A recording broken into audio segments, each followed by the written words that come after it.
What's happening, guys? Welcome to Slip the Jab Boxing. Hit the like, hit the subscribe button. Let's get into it.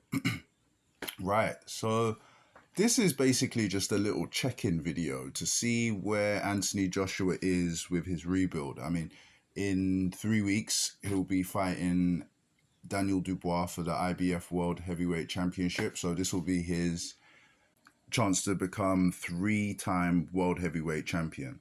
It's a bit weird because in my eyes, I won't consider him a champion for winning this. The same way I don't really consider Daniel Dubois a champion right now. We all kind of understand that Usyk is the champion in the division, but I guess officially the belt's up for grabs, and officially the history books will say he's a 3-time World Heavyweight Champion. So we're going to go with that. And I guess right before Anthony challenges for the IBF World title, it would be a good time to take a look and see how this rebuild has gone so far. So he's had 4 decent wins. Jermaine de Franklin, which was a unanimous decision. A KO win over Helenius in the 7th round. Otto Wallin win. I think his coach took him out of the fight. And a 2nd round knockout over Ngannou. 4 decent wins. Across having 2 trainers. His trainer for Jermaine Franklin and Robert Helenius was Derek James, and then he switched over to Ben Davison. Little side note, I thought he handled the trainer change really well. Rather than coming out and announcing it, he split from Derek James, looking for a new trainer and making a whole media circus about it. He just kind of undercover slipped to Ben Davison. Still was talking about Derek James as if Derek James was the coach, but slipped over to Ben Davison. Never officially said, oh yeah, this is my coach now or anything like that. I just thought it was good. It was good the way he handled the media in that regard, not to make a big deal out of it. I do think that's something that Anthony Joshua is getting better with, handling the media overall, or maybe not handling them, but rather being a bit more of himself and being a bit more genuine. I think now that we're seeing this, he's not being so politically correct, and that makes him a little bit more relaxed, as far as I can see anyway. It seems like he's a bit more relaxed, just kind of being himself rather than having to be politically correct or act a certain way, or trying to be a media darling, essentially.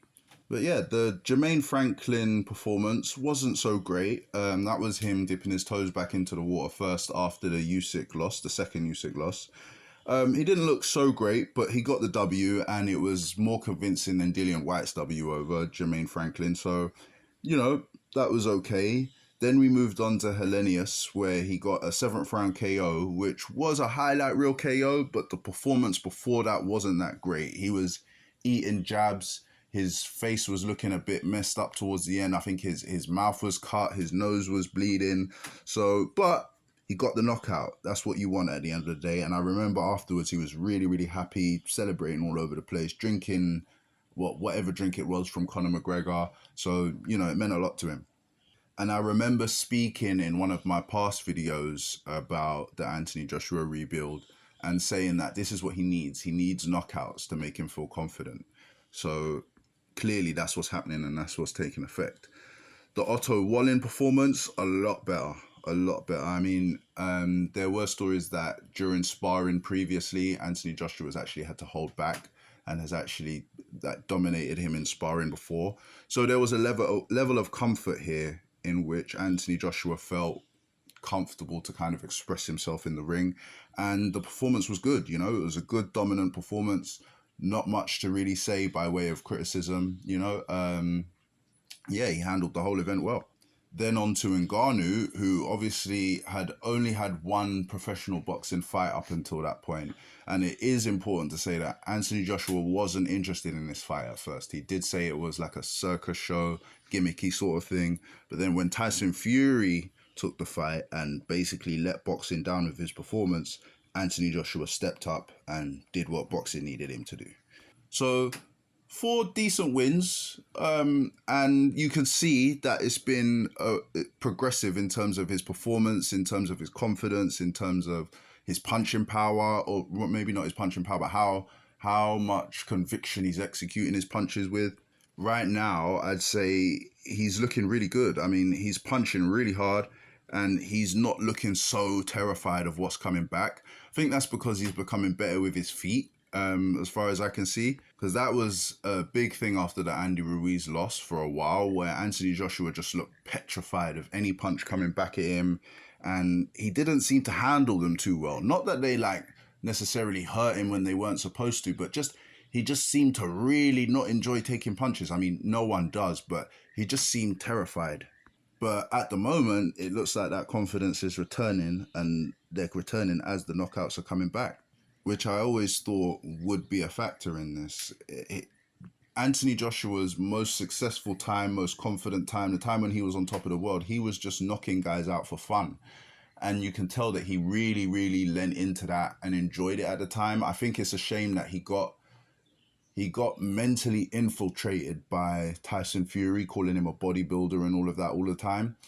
Whereas now, I think he's happy to lean into that. Yeah, I'm the bodybuilder knocking guys out. Whereas I think before that made him a bit insecure about his boxing skills.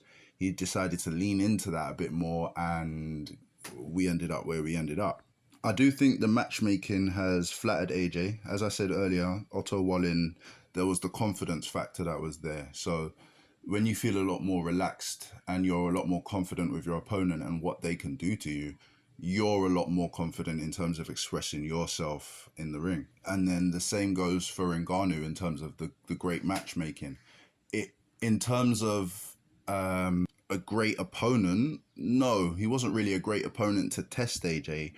But for AJ's mentality, I think it was really important because he basically defended boxing. He came and showed everyone what Tyson Fury was supposed to do. So when Tyson Fury's there, oh, I'm champion, best of my division, best of all time, best this, best that, and Anthony Joshua just comes through and just steamrolls the man that put you on the floor, imagine what that does for Anthony Joshua's confidence.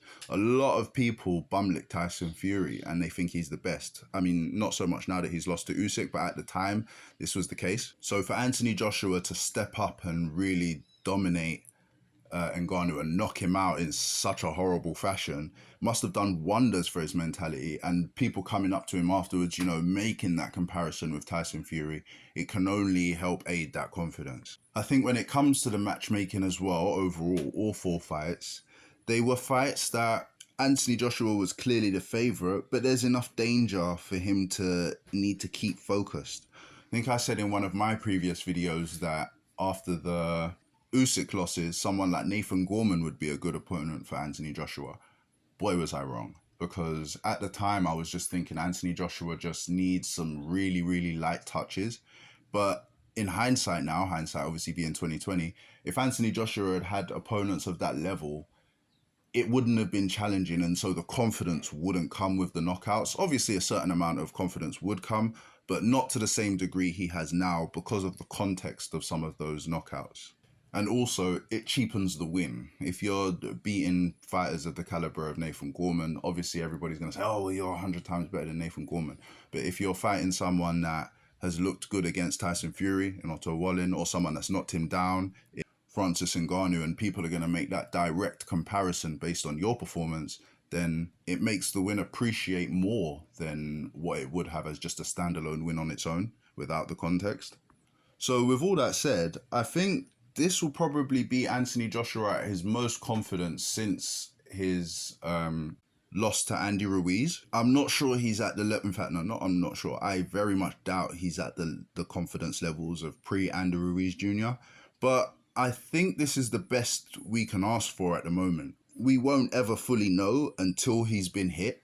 Until he gets hit by Daniel Dubois and we see what he comes back with or how he responds, that's when we'll know if he's fully over the Andy Ruiz loss. I think there's two things with Anthony Joshua when it comes to the Andy Ruiz loss and the Alexander Usyk loss. With the Andy Ruiz loss, it's the issue of he got punched up, he got knocked down a good few times, and as well as that, it was by a fat guy. So as the way it looks is not great. When people refer to Andy Ruiz Jr. in talking about that win over Anthony Joshua, they say Anthony Joshua got beaten up by a fat guy. Can you imagine how many times he's heard that and what that does to you mentally? Knowing that those punches hurt, sent you down, you were all over the place, and now you've got to kind of get over that. When you see a fat man beat you up, I'm almost certain that when you fight someone who is a lot more aesthetically pleasing, you know, a lot more chiseled, muscly and stuff like that, you probably do get a little bit more intimidated thinking, you know, if this short fat guy was able to punch me up, what can someone with the aesthetics of Daniel Dubois do? You know, I don't know that Anthony Joshua thinks like that, but it is something to think about in general. And then with the Usyk loss, I think it was more about Anthony Joshua having to deal with the fact that he's not the best, and he now knows he's not the best. There was a lot of politics or politricks within boxing that made people believe that Deontay Wilder was better than Anthony Joshua and there's no point in them fighting, or Tyson Fury is better than Anthony Joshua and there's no point in them fighting. But all of that was just perception, and mainly perception based on lies. So when it came to Alexander Usyk and he lost and he had to deal with the fact that he's not the best, he's not going to be the best, at least for now anyway, there was a lot for him to kind of have to psychoanalyze and deal with when it comes to that. I do believe he's over that. I do believe so. The Andy Ruiz loss, that's where I think the real sticking point is. I could be wrong. I'm just an outsider looking in. But I'd like to know what you guys think. Do you think the rebuild's going well? Do you think Anthony Joshua's more confident? Or do you think he's just playing a confident role and maybe I'm falling for it? Maybe you see that Andy Ruiz still lives in him. You know, he hasn't let that go. The ghosts still live within him, as they say.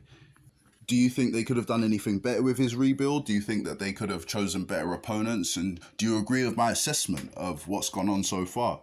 Let me know what you guys think in the comments, guys. Take it easy.